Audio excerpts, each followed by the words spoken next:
Maging ang kaibigan ni Daniel Padilla na si Joshua Garcia ay nagsalita na rin sa isyu ng kaibigan.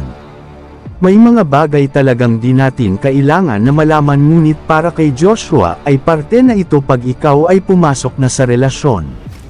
Ayon kasi sa kanya, third party daw talaga ang totoong dahilan kung bakit tuluyang naghiwalay ang Katniel.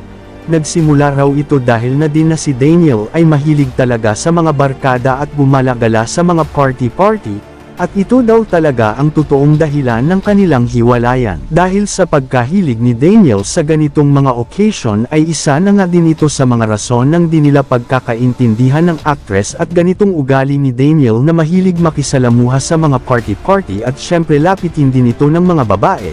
At ang pagiging close ni Daniel sa mga babae ang naging dahilan kung bakit nga nagkamalabuan ang relasyon ng dalawa, at ito daw ang dahilan ng pagkakaroon ng third party na idinawit na nga din sa isang female celebrity.